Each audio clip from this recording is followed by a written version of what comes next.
இந்தியாவில் பிற நாடுகளின் குப்பைகளை கொட்ட அனுமதிக்க முடியாது என்று உயர்நீதிமன்ற மதுரை அமர்வு கடும் எச்சரிக்கை விடுத்துள்ளது. அண்மை செய்தியாக பார்த்து வருகிறோம். இந்தியாவில் பிற நாடுகளின் குப்பைகளை கொட்ட அனுமதிக்க முடியாது என்று உயர்நீதிமன்ற மதுரை அமர்வு கடும் எச்சரிக்கை விடுத்துள்ளது. துபாய்க்கு மீன் ஏற்றுமதி செய்யவும் இந்தியாவிலேயே கழிவுகளை அழிக்கவும் அனுமதி கோரி உயர்நீதிமன்ற மதுரை அமர்வில் மனு தாக்கல் செய்யப்பட்டது.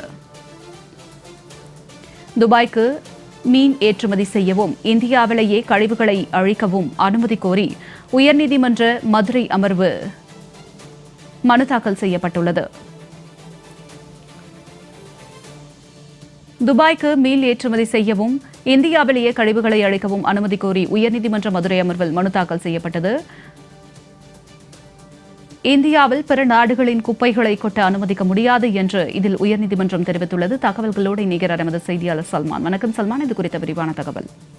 சிவகாசியை சேர்ந்த ஸ்ரீமதி பேப்பர் அண்ட் போர்ட்ஸ் மற்றும் ராஜராஜேஸ்வரி கிராப்ட்ஸ் தனியார் நிறுவனங்கள் உயர்நீதிமன்ற மதுரை அமர்வில் ஒரு மனு தாக்கல் செய்திருந்தார்கள்.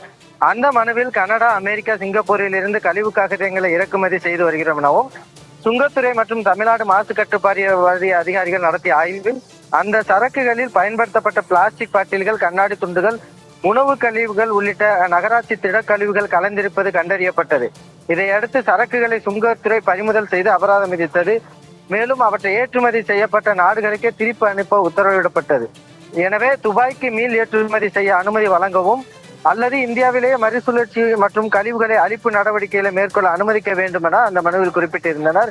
இந்த வழக்கு நீதிபதி பரத சக்கரவர்த்தி முன்பாக இன்று விசாரணைக்கு வந்தபோது நீதிபதி பிறப்பித்த உத்தரவுகளில் ரீ எக்ஸ்போர்ட் என்பது சரக்குகளை வந்த நாட்டிற்கே திருப்பி அனுப்புவதை குறிக்கும்.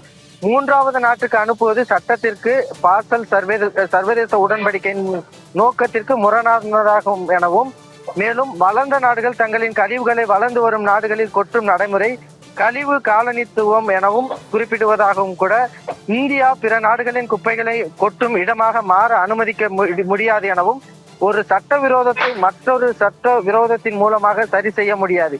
இந்தியாவிலேயே அந்த கழிவுகளை அழிக்க அனுமதிப்பது பொது கொள்கைக்கும் சுற்றுச்சூழல் பாதுகாப்பு நோக்கத்திற்கும் எதிரானது எனவும், துபாய்க்கு மீள் ஏற்றுமதி செய்யவோ அல்லது இந்தியாவிலேயே அழிக்கவோ அனுமதிக்க முடியாது.